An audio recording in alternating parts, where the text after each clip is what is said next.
Bonsoir, bonsoir, bonjour, c'est Congo News 24.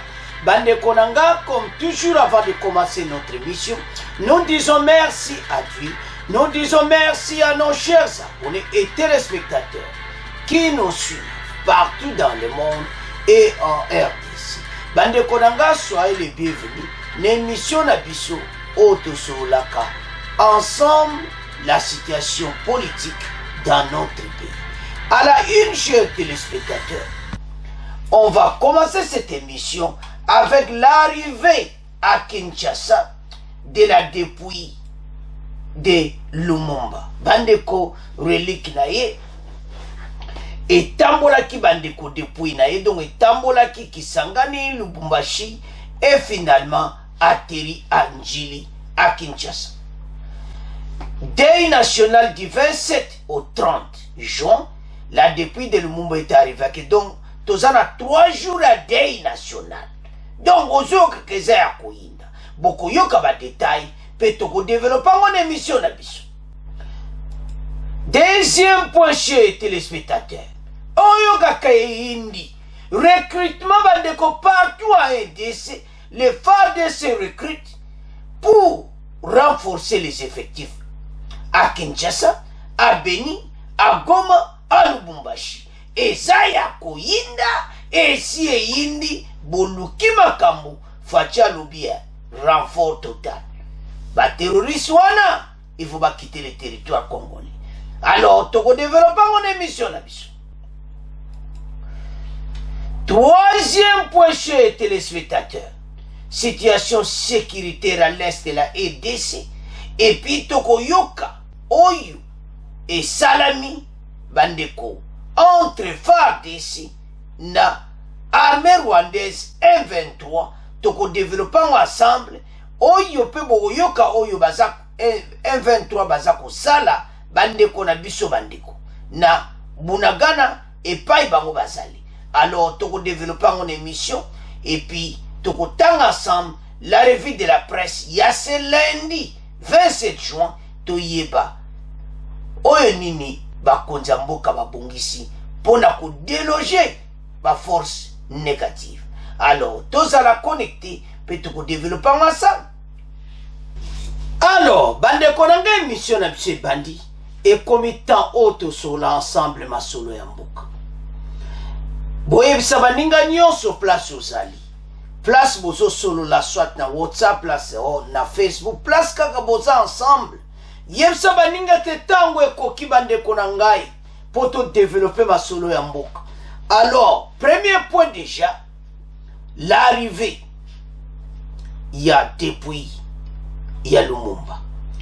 Bandeko etambola ki d'abord na Kisangani. Et kenda ki ti na Sankuru, Lumumba ville. Et Keti na Lubumbashi, finalement arrivé à Kinshasa. Et pas wapi, bako kundaye bandeko. Place au moment que échanger à limiter na monument wana Lumumba, place bako kundaye. Alors, bandeko, azaki akei na autorité nyonso à l'aéroport de Njili. Et puis, bakendaki nango tina sena, tina palais du peuple. Bande kwa za vraiment kitoko. Mais l'eau est très important. Honneur Oyo, le président de la République a accordé un hommage moko spécial. 3 jours, il y a deuil. Lundi 27, mardi 28, mercredi. Et puis, tout ça dit le 30 juin. Donc, aux hommes on a penaki. 3 jours batwa oke mosalati. Deuil national. Les drapeaux en berne pour un héros national. Bandeko, ceux qui bazo benga héros, makambuze belé. Makamoto vivre lilo. Lumumba avait dit ça. Que ba voisin baza ko envier mboka na biso. Na ba ressources tozanango un jour balinga ba balkaniser mboka oyo. Ba prophétie déjà. occasion oyo il y a arrivé à Kora Lumumba et occasion ba congolais bazada l'unité bande koma kama mabeko ata ba bomba bombe bima nango kaka a Belge balira mayele siliba et koyela ba mikolo koya bokoyoka parce que parce que nous kabalandela ngona ba niveau ebele na niveau à Belgique et tout ça parce que les Wanae est vraiment très compliqué. Alors, avançons. Maintenant, Deuil national à RDC va préparer la cérémonie ndenge na ndenge. Alors, tout ensemble, peut-être yo kandeni makambango ezakoleka. Y arrivé ya Kora Lumumba, bon to développer mission na biso. Alors, Deuil national du 27 au 30 juin, la débris de Lumumba est finalement arrivé à Kinshasa. L'avion transportant les cercueils contenant une dent de Patrice Emery Lumumba, seule relique restituée par la Belgique, a atterri à Kinshasa, capitale de la RDC. C'est lundi 27 juin, cette fois en provenance de Lubumbashi. La dépouille de l'héros national a été accueillie à l'aéroport d'Indji par plusieurs personnalités politiques, dont le président de la République Félix Tshisekedi, le président des deux chambres du Parlement, Christophe Mbosso et Modeste Bahati, le premier ministre Sama Lukonde, ou encore Jean-Pierre Bemba, Evariste Bouchab et Sami Badibanga. Bandeko, délégation Yemoko, chef de l'État à Zarakin aéroport. Bon, on a l'importance accordée à l'héros national Lumumba. Bandeko a peur de vie pour intérêt en Ghana. O lelo et de cette indépendance. Bango ba lité na ndenga mukiti. Ba table ronde ko na Bruxelles. Ma solo ko discuter. Ko loba ko l'axe expertise na bango jusqu'à ce que tu sois indépendance. Mais et ya ki penana tamoko que et comme qui m'a bé makambo ezaki crié kaka ba problème otolobaka entre biso. Aussitôt atterri, le cortège a pris la direction du palais de la nation. C'est après que le chef de l'État s'est incliné devant le cercueil. Na palais de la nation bandeko ba honoré pena ba coéquipier azaki na bango Okito Empon.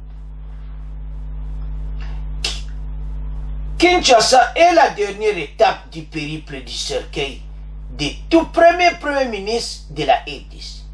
Deuil national du 27, lundi 27, au jeudi 30 juin. Donc, bah, je peux nebele. Donc, on a essengo. Donc, bah, c'est 3 jours, yo. Bah, tu vas depuis les 30 jours à férié, bah, d'accord. Alors, batu pena va réjouir de esengo pena namboka. C'est ça. Alors, maintenant, so taliwana. Donc, on montre clairement comment ba pesi honneur naï. Peuple nanzela. Donc, on montre accueil moko kitoko. La dépouille de Lumumba a pris la direction de Kinshasa. Depuis ce lundi deuil national jusqu'au 30 juin. Donc, Yang. Alors, Bandeko, et l'autre le balika en moko awa. Et ba Congolais tout a leçon dans le passé, makambo il le cas dans le passé. Makambo lelo zo salama lelo. Même entre biso. Tala to perdre Lumumba ponani. Biso na biso. To yoka ki ba secret bimebele. Comment trahison zalaki. Mais entre biso kaka biso moko. Héros national. Peut-être makambo to vivre lelo. Ce qui a zalaki. Tonto vivre en moti. Angame mamboko na démocratie mo kitoko. Parce que azaki mutu azaki na posa mboka. Yango ekutaki vinayi. Pona ngai na yo ndeko na ngai. Alors tokanisaka makambo wana na nyonso tozosala. Alors sans plus tarder toyoka extrait oyo bongo to continuer mission na biso. Mesdames et messieurs, bonjour. Tous les drapeaux congolais sont à Berne depuis ce lundi 27 juin. En effet, c'est en ces jours que la RDC organise un deuil de 3 jours en mémoire de son héros national, le père de l'indépendance, Patrice Emery Lumumba, assassiné depuis 1961. C'est après un pèlerinage funèbre débuté depuis le 16 juin de Bruxelles en Belgique, avec brève escale à Kinshasa pour Lumumbaville, au Naloa, village natal du pionnier des premiers ministres congolais, en passant par Kisangani et Chilantembo dans le Haut-Katanga, où il fut assassiné aux côtés de Maurice Sempolo et Okito. C'est une nouvelle et dernière étape qui commence lundi, Billy Van Lutumba. Une nouvelle étape avec la présence dès 8 h ce matin de tous les officiels congolais à l'aéroport de Njili, d'après le livret du programme protocole de la présidence congolaise, avec en tête Félix Tshisekedi, chef de l'État congolais. Après atterrissage de l'avion, la haie d'honneur, le président de la République va se recueillir sur le cercueil du premier ministre, suivi des autres officiels congolais. Ce qui ouvre une nouvelle série d'hommages au Palais du Peuple en ce début d'après-midi avec l'accueil du cercueil par les présidents de l'Assemblée nationale et du Sénat. Ici commence l'exposition et un recueillement jusqu'au mardi 28 juin, jour où arrivent à Kinshasa les chefs d'État et des délégations étrangères. Après un bref passage à la résidence familiale le mercredi 29 juin, tous les officiels, y compris les chefs d'État étrangers, vont participer au Palais de la Nation à la cérémonie de dépôt des gerbes des fleurs et des décorations à titre posthume de Maurice Mpolo et Joseph Okito, compagnons des feux Patrice Emery Lumumba. Ce sera bien avant le passage à la primature où tous les premiers ministres honoraires lui rendront aussi hommage. Le point culminant de tout ce programme intervient la journée du 30 juin avec la cérémonie d'inhumation au monument Patrice Emery Lumumba à l'échangeur de Limete après plusieurs adresses dont celle de la famille et du chef de l'État Félix Tshisekedi. Alors, bande konanga tolandi biso nyonso.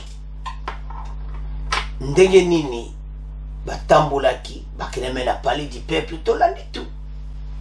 Comment honneur pesami na héros national. Kolinga mboka ya bande konanga ezelo mo a plaisir. Patriotisme et ça la vrai nationaliste linga mboka na yo. Ezala tamoko toko pebana.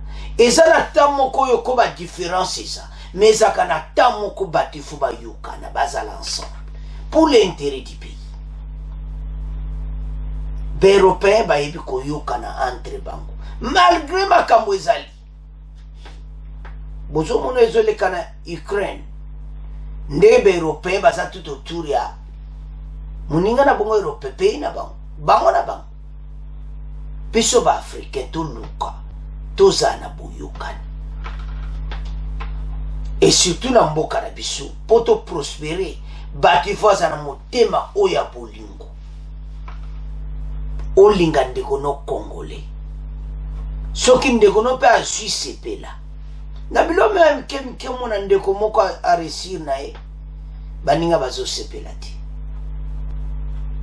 moninga ba élevé bozo sepela makambo tout ba leçon du passé Lumumba zaki élevé na population pena kutu bazo kipe le sous-président de la République Kasavu penati bazo tia kaminge panai mais Yazaki Premier ministre. C'est-à-dire, il avait une étoile. Où ils ont clairement que Alinga Memamboko na direction moko pe vrai. Mais malheureusement, ce qui s'était passé, mon union soit yipi. Alors, mais problème au toza nango siko tonto lobanini.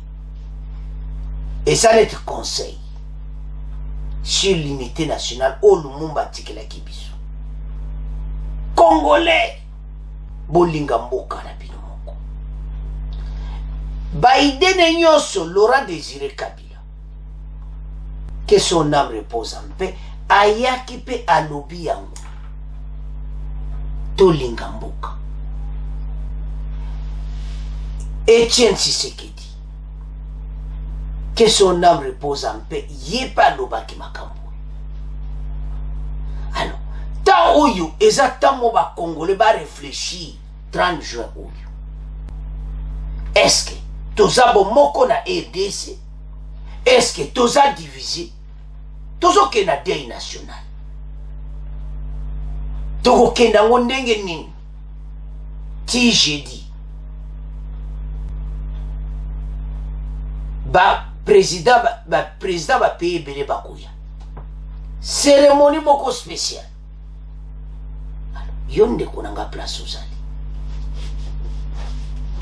telema loba ekomi temps oyo non tikana na makambo wana tikana no boye élection towela baposte totala l'unité nationale oyo lumumba tikeleke biso bande obokomona makambo wana ese kokende pena kitoko ongala za muta FCC na muta PPD na muta boy ensemble pour le changement na muta ESID union sacrée batu nyonso dans l'unité makambo ya lumumba et réfléchir ba congolais quelque chose tozala bomoko poto longa monguna oyo à côté de biso. Alors bande konanga c'est à ce point tokomotika point o na maboko na bino boto raisonner deuil national oyo ti jeudi le 30 juin. Alors tokomotika premier point tokomokende na deuxième point bande ko deuxième point za capital masole banaki lobi dimanche na Congo central elongwe na Congo central Kinshasa Lubumbashi Goma Beni Butembo donc partout recrutement de FARDC ande ça somo to bomona comment ba congolais bazana besoin to comme un effectif moko munene na FARDC effectif wana ntango ezo mata ba konza mboka ba jeune ba kubali ba servir mboka ba yoki message déjà Lubumbashi 472 va se présenter Eze Sengo pour la formation militaire à Goma va se présenter formation militaire donc ozomona partout alors sikoyo dossier zana maboko bakonzi les salaire ya ba FARDC ba bombser bandeko le président de la République a lobby que 1 milliard à budget ya FARDC et ça pour moderniser et équiper FARDC mais à bêta qui c'était la formation militaire yango ndebati toujours sepela trop pour ba konza mboka bazo yoka ba message ba congolais bazo pesa na réseaux sociaux bazo yoka ba congolais bazo loba na réseaux sociaux ba konzi bazo yoka bazo mettre en application ba fond ba mbongo na kati ya forces armées de la République tosanga kiyango nous avons perdu 20 ans mais leloyo et comme Tato Tonga bâtir ces pays les pays qui a été détruit totalement maintenant ba comme bongsa yango to soutenir ba konjambo bazolinga ba bongsa mboka alors tout ensemble tout le monde dans chaque ville ndenge nini makamango ezo salama parce que ça sont bandeko donc on mona pena que batu bazana posa kokota na FARDC alors tout ensemble bon to continuer émission na biso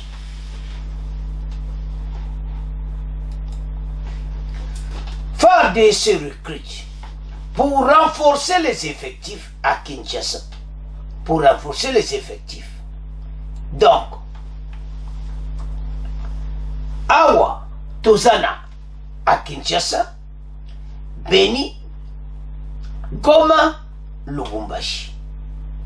À Kinshasa, les FARDC recrutent. Ndekonyonso, Luka Ngokota militaire Kendi, Goma, na FARDC, Bakojoyo, Obanda, Moussala Soda. Et ça volontaire, il y a un message et ça partout. Bissonios tout ça l'effort. Parce que, tant que nous avons des volontaires, Bissonios tout tellement. Vraiment, Sima, il y a notre forces armées pour avancer Moussala. Les forces armées de la République démocratique du Congo sont en plein recrutement des jeunes prêts à servir la aide du Congo sous le drapeau national. Béni Boutembo, les FARDC se recrutent pour renforcer les effectifs.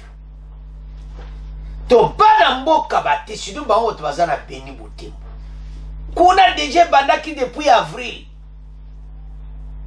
Donc, et c'est bandaki n'ont déjà. Mais à Goma, Bandikoboyo Kasiko appelle recrutement. Les forces armées de la République démocratique du Congo possèdent au recrutement de Goma, chef-lieu de la province du Nord Kivu. Des jeunes désireux de servir sous le drapeau indiquent un communiqué de la 34e région militaire.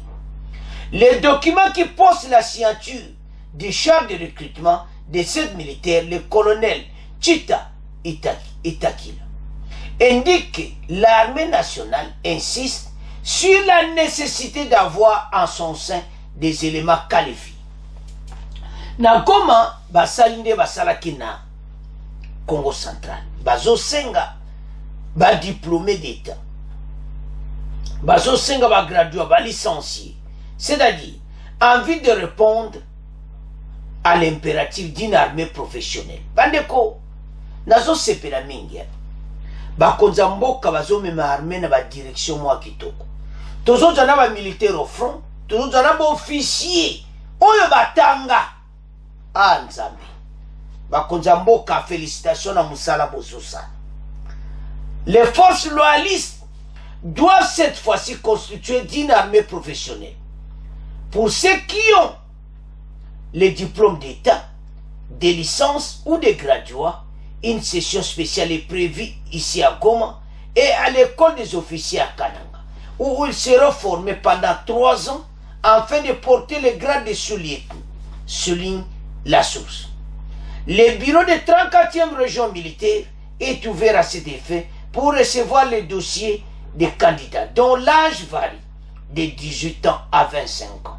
Un test d'évaluation est prévu ce samedi, dimanche prochain à l'école primaire Tanganyika de cette entité. Bandeko, ezo salama mena partout wana na Goma. Bakozwa boba diplômé na banini po na ko avancer mboka. Na Béni Boutembo mutu nyonso kaka kota effectif. Ok, ce qu'on a Kinshasa, kota kaka. Tozara besoin de renforcer. Bandeko. Donc, baye baraki, tamoro, tant tozana ngo tozo se préparer. À ce final. Donc, voyez la bino lokola banjo et toza plein à craquer.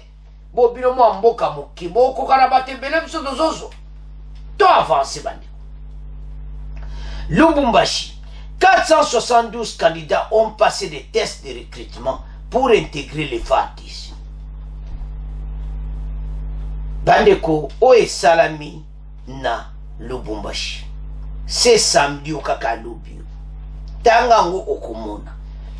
472 candidats ont présenté ce samedi au complexe scolaire Kwele à Lubumbashi les tests de recrutement à l'école des sous-officiers pour enrichir les forces armées de la RDC. Le vice-gouverneur du Haut-Katanga, Jean-Claude Kamfwa Kumemba, a lancé ces tests, a félicité le chef de l'État, ton en a bien, son Excellence, le président Félix Tshisekedi Tshilombo, pour avoir initié ce concours afin de renforcer l'armée dans sa noble mission de la défense de l'intégrité territoriale nationale. Basali concours. Bango nyonso. Bo nyonso ba ya. Po ba kota na FARDC. So mon ba sa ba concours wana. Eza ba niveau ba jomona niveau ba sous-officier. Bande kotala. Tango bato wa okome pelea. Makamoto ubunda nango kuna. Be infiltré ba za suna tante. Parce que be infiltré que de gauche, de père et de mère. A que de droite, de père et de mère. Abeta masolo, de père et de mère. Abaneli solo, talabo de père et de mère. Atali eli sa dongo la bime koma. yoza congolais ou yoza congolais ti makusolo wana na ngati ngana za de père de mère nazo servir mboka na motema moko. C'est ça eloko tozoluka batelemela bango na kati ya FARDC yamba lobi botika bango bango moko bakopakata mbango bainfiltre po ndenga nazomona mobilisation oyo ndenga nazomona barecrutement oyo le pays ezochange balobi très bien que bazo féliciter chef de l'état po nango Fatia lobi non bon recruter mbongo yango wana FARDC un budget de 1 milliard de dollars bon para conformer biso ba soda. Alors tout ceci pour le renforcement bande konangai était biso nyonso dans une mission dans sa noble mission, la défense de l'intégrité du territoire national. Auparavant, le commandant de la 22e région militaire, le général Ganga Smith, avait précisé que le but de ce recrutement constituait à rendre le FARDC plus efficace, crédible, ainsi que leur rajeunissement. Parce que Kalate Bamusu Bakojaba pension, Bamusu Bakomi Kole Fobatika, alors na front, il faut que ba jeune. Alors, tout ça la population un pays à peu près de 100 millions d'habitants. Mais il faut que ça armée na millions na millions. Surtout combien armée mais 300, 500 millions. Et ça au sakanati. Donc ba mata kaka. Ba mata. Je m'excuse dans le 5. Donc, tout comme armée moi à peu près 5 millions. Donc 3 millions. Donc ça quitte. Alors, avançons. Totangi biso nyonso bozomona comment bakonzi bazo se préparer mboka oyo et comme état oyo biso nyonso to avancer ensemble simaya ba jeune oyo place nyonso ozali congolais mobiliser ba jeune yemsa ba ontala mboka eza agressif. Constitution na biso mutu fa kende ye mon volontaire. Yese ba jeune ke bazozwa ba soldat.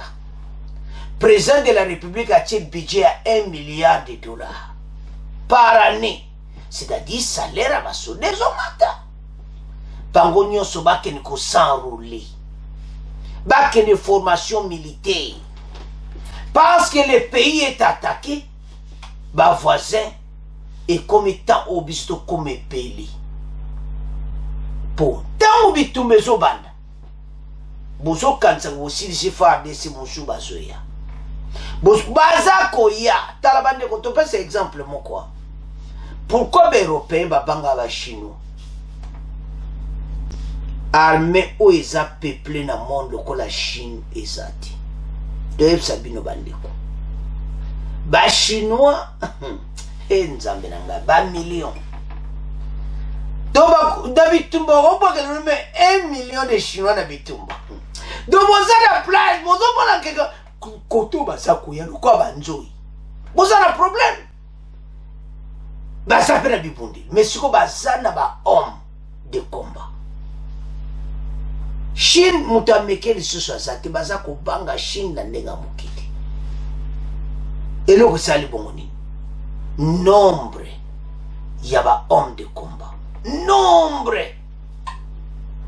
effectif il y a des chinois et ça tellement na ndenge moko oyo kutu be européen so ba boyaka miso États-Unis taleka États-Unis kota so combien de fois donc nos jours kaka plein à craquer ya ba chinois ozomona effectif c'est important ba jeunesse na biso omoniki côté au meki boulot makamuso meki simbate kota armée kende ba ko futa yo parce que gouvernement c'est à comprendre donc bere wana kala ba ko répéter mo le société parce que et comité oyo ba former FARDC jeunes congolais s'en sortir ba jeune congolais nyonso tant ba omona ke ba ofuta bien ba okota yanto esa ba konti bo bongisa kote wana alors wana recrutement mais il y a point moko za munene na kati ya point recrutement eza ke ba congolais ba yokaki était Fachi alinga moderniser mpe équipe FARDC ba somba ba équipement makasi bo somba ba avion de chasse ba blindé minene soki eza cher pas ba américain ba russe bo kenata na Turquie ba abonné bazo pesa message même na Turquie boko somba ba abonné mutu ba pesa message wana ozomona partout boko zo ba arme et Russie yé ba te kange mo appris à bien soki ba américain ba européen bo mon keza cher ba mirage en France donc to somba ba avion pour na bitumba mais bo somba moderne pour oya sikesi bi na lebso to ka do moderniser biso to komino asika bo ba bon moderniser kala to pesa ni bangola basana ngo mais eza déjà moi kala biso siko eza lokola basoma to pesa eza ba voiture ba moderne so ba voiture ezobima donc bato basomba ba kala de yo so bien asika eza différent alors biso to somba arme sikoyo ba arme moderne sophistiquée informatisée et commettant yango tozo comprendre que bazo recruter kaka ba jeune wana ya nzela te mais bazo recruter ba diplômé d'état ba licencié ba graduat o nyonso asili sa classe parce que bako former bango formation moko uto aussi la ba américain ba osasa la FARDC ya ba ingénieur do bato yu ba otamusa bibundeli bande ko bibundeli ozomande eza lancé wana informatisé o asika alors ezo senga ki makambo wana nyonso ezala kitoko pona makambo tu ekene bien ya oto esa ba congolais ki eu le temps bande ko mboka oyo ya biso ezo senga batu nyonso ensemble to avancer pour na mboka parce que c'est vraiment très important alors sikoyo to landi biso nyonso to tangi question bande ko bele toujours ba otuna pourquoi makambo ezo sala malelo pourquoi kala wana basala ki yango ti bande ko réponse ezabui il y a différence entre le gouvernement Oyo Fachi Azakutambusa na ya ex-président de la République. Bangole bazaki na pouvoir, to yebite, pourquoi basalaki yango. Bande ko to rappelle alikamu ba projet musu Fachi Azokusala sikoyo. Peperda banda yango. Bazaki na batamayele wana. Mais loko mweza wako pekisa maonte mboka eza na arme makasi makaba bambongo ozomona donc soki pena bandeko ex-président de la République Joseph Kabila na entourage na zaina ba professeur ba docteur azana bato batanga toyebi bango mais problème nini bakoka kosala makambo ebe parce armée osoki babongisaki yango lero wana mbele lero eza facilité yango bozomonaki eza lokwa bazobandela makambo susu ebele alors bandeko batuna question boyeba ete gouvernement wana en tout cas bayebi ke bazaki na bereur parce que ntango baloba bato so balobika mboka ekufa bazobongisa ngo sikoyo bango basilikaki pe mais bazabe bato bayo monaki bibo biso te tobongisaki te eza bongo toujours dans la politique mais gouvernement siko l'union sacrée eloko ni basalaki toyokana ensemble onga parti bwe tosala union sacrée tobongisa mboka c'est cela toyesa bacongolais bango tu baza na but moko bwe bayisolola autour de la table basoli na président tosangana toboto tonga mboka oyo ekomaki parte ba voisin no bazomeka biso po ebe armée na biso ekotaka ba défense banani babebise kaka M23 oyo na 2014 bakoti baaffaiblir armée mbala oyo faci atelemi abi makambo wana eza te boza baterroriste bokotika baterroriste et par la force tokobengana te alors armée ezwami maintenant tozozwa barecrutement tokomotika mpo na maboko na bino tokomokende na troisième point bandeko la situation sécuritaire topesa bino chaque jour oyo ezoleka à l'est de la RDC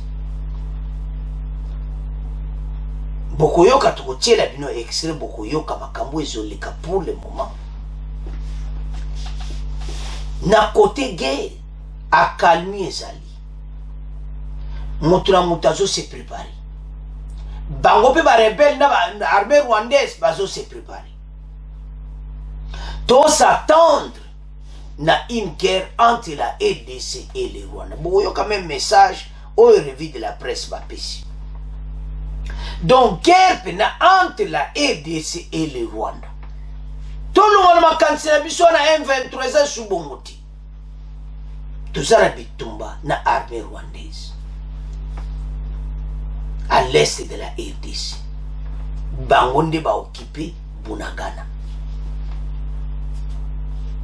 ezosenga départ na bango bakite même avant ba force régionale otubona toya tolobaka ma force régionale mais makambo eza bandeko tokotanga nsampe bokoyoka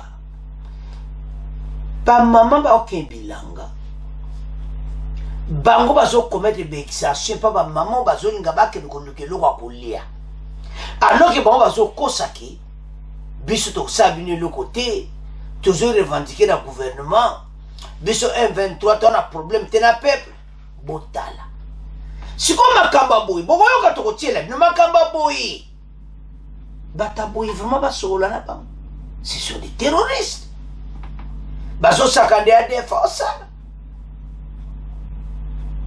beexaction bamama banatongaka ebilanga okoyoka bandeko bazoreporte mpe na radio Kinshasa ke M23 et ses alliés tolinga mpe batanga kaka armée rwandaise botika mpe koloba kaka allié bon peut-être baza na raison parce que biso tokanisa ezaka armée rwandaise ye moko te bamosusu wana baosevoir ke bango baza bien bango mpe ne mosusu baza na nsima nkuku wana nani Uganda mpe basi baotimbela ye na makambo nyonso alors maintenant baza kopie babiloko ya bato pourquoi bazosala bo la réponse est claire so moto aye place azopie po asani pasi ayebi ke na kovanda na nga te bayebi na bango era ngo oyo toprofite topie baresource babiloko ebele donc mawa tro frontière mpe eza maboko na bango bazokatisa baki donc gouvernement revoir makambo ebele Uganda batia pena point d'interrogation batala ngo bien na baforce wana toyebi ke baza inclus seulement le Rwanda qui est exclu mais tozotanga bamessage ya bacongolais balobi ete Rwanda kokotisa mpe bainfiltre na kota Uganda selon bandeko ebele mais toza na preuve te mais tozoloba kaka parce que bandeko bakomi mais loto ntoloba eza moko ete makambo ezoleka kuna eza mpe na malamu te pokoyoka mais totanga ensemble après todiscute oyo tokoyoka awa na ndenge radio na biso na Kinshasa ezoreporte bon tokontinue émission na biso parce que eza mpe na mobulu malgré ya la calme kimia ezali mais kimia yango eza nde ya bitumba bazobunda te mais bango place bazo se préparer mais baza mpe kosala makambo mabe alors avance totanga ensemble tobanda na revue de la presse du lundi 27 juin 2022 En réaction à toutes les voix qui s'élèvent au Congo ou ailleurs pour réclamer du président de la République une déclaration de guerre contre le Rwanda de Paul Kagame, la réponse officielle est là, claire et sans appel. Bandeko bozaye kozila otosala kaka guerre na Rwanda fatia lubi réponse yango wana boyoka bandeko nanga. Président de la 5e, 9e réunion, je m'excuse, du Conseil des ministres, vendredi 24 juin, par visioconférence, le président de la République a rappelé au Conseil que le pays fait face à une agression perpétrée. Wana vendredi oyo, boyoka makamfatia lobi. Un groupe de terroristes d'inspiration étrangère, avec l'appui irréfutable du Rwanda, rapporte le potentiel. Boyebi le potentiel, journal national à Kinshasa. La République encore note pour sa part que le président maintient l'option militaire pour les groupes terroristes. Mais l'option militaire contre le pays de Paul Kagame n'est pas à l'ordre du jour tant que toutes les voies diplomatiques ne sont pas encore épuisées, ajoute le journal. Alobi boy que bitumba na biso oto ato bundana bango ezana na ordre du jour te, mais parce que diplomatie mikolo ezokendaka pour bango ba retirer armée na bango sima ya M23 soki ba se retirer ti la République place en lobby note pour sa part que le président maintient l'option militaire pour les groupes terroristes. Donc, c'est-à-dire, d'une manière ou d'une autre, Fatial Nkolo, pour le Conseil des ministres, que option militaire est contre le Rwanda. Mais, ils ont un ordre du jour pour tous les bazo solo la ete bazo abasoda na bango bakende. Bazo yebisa bango.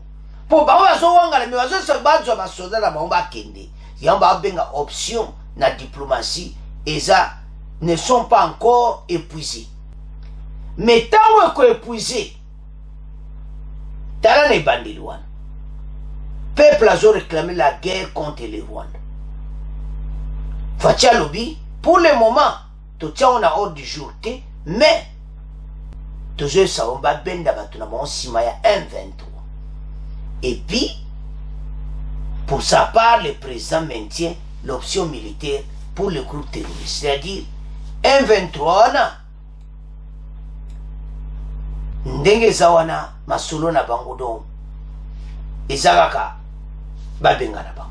Alors, siko aruchu et pas wapi FARDC basali de l'autre côté et de l'autre côté les hommes de Makenga et armée rwandaise basawana. Une accalmie s'observe sur la ligne de front entre FARDC et les rebelles M23 et leurs alliés. Le groupement de Kikari et de Djomba où sont déroulés les derniers affrontements. Des sources contactées lundi 27 juin dans les territoires de Rutshuru apportent que les armes ne sont tuées depuis 3 jours. Depuis 3 jours, yoki ba armé.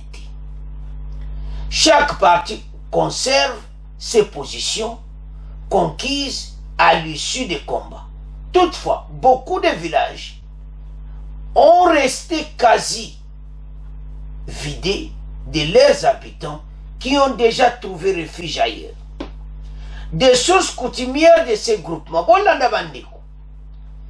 signalent que les exactions commises à l'encontre de la population par les rebelles du M23, armée rwandaise, certains déplacés courageux qui tentent de se ravitailler dans leurs champs sont victimes des exactions dans les rebelles M23. Tala makambango. Oyo bazo sala bandeko na biso ba mama situ bakene bilanga. Nzambe na ngai. Ba voisin oyo bande kona biso bino bozo sal boyo boye bake bino kala tetozala bino. Pendant ce temps, des milliers de déplacés dans les agglomérations situées sur la route nationale numéro 2 entre Goma Rutshuru Centre et sur l'axe Rutshuru-Djomba, Bunagana, vivent des conditions difficiles, précises des sources de la société civile. Donc, na acte et wutina Bunagana pour bima, Djomba ba côté wana, peuple azo vivre malamu parce que ba rebelle basana Bunagana. Osomona clairement comment population na biso azo joba difficulté na makambo oyo. Alors, sans plus tarder, toyoka bandeko na ngai ko eza koleka lelo lundi matin na Rutshuru bongo to continuer mission na biso. Autre nouvelle, au Nord Kivu, la situation sur la ligne de front entre FARDC et les rebelles du M23 et leurs alliés est restée calme ce week-end, mais imprévisible. Jusque ce lundi dans la matinée, aucun tir n'a été entendu, selon nos sources dans la zone. Chaque parti continue de consolider ses positions, notamment dans les groupements Djomba et Kisigari.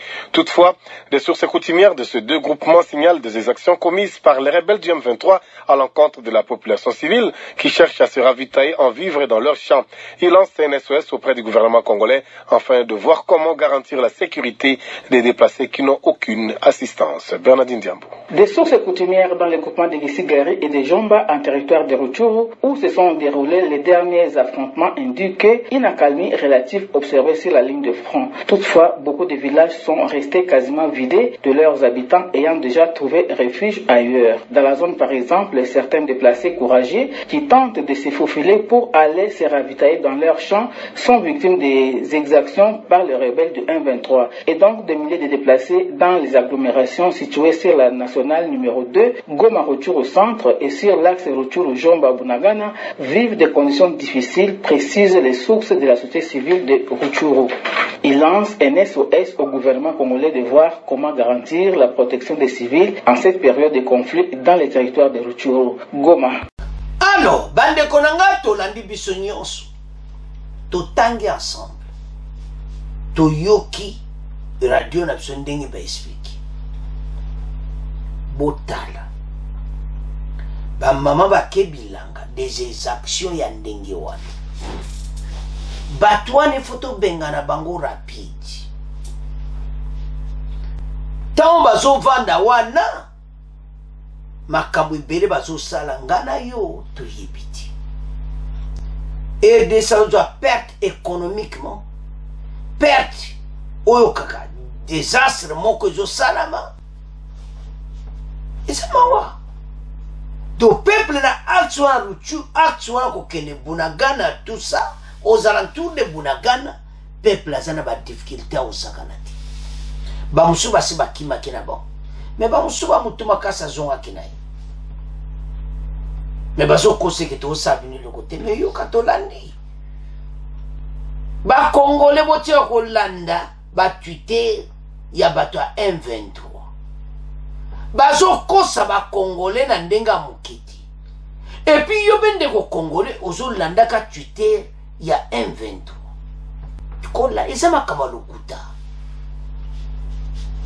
bazo linga ba tromper opinion internationale po ba yebi kezo yela ba ongai ba voisin ba komi na problème sérieux bandeko na ngai ndenge bazawana ba yebi ke bazana problème sérieux na EDC parce que ba prévisali oyu ba mona ki bango tunde nde bazana sima na bango yango to lani na extrait wana ba congolais ba lobi na président de la république en tout cas ba congolais penata matata babi ezala nkaka ke na Rwanda direct boyika fatine nga répondre kati alobi na conseil des ministres option militaire na le pays de Kagame alobi ngo na ndenge mwana tanga ngo bien avec le pays de Kagame eza nango mais to tchango na ordre du jour ti parce que to zanto solo la balongola armée na bango bakende nango oyo azowangana armée wana soko eza déployé bakite Bunagana batiki Bunagana livre mais entre temps baza kopie alors Fachi alobi ke eza nango mais eza na ordre du jour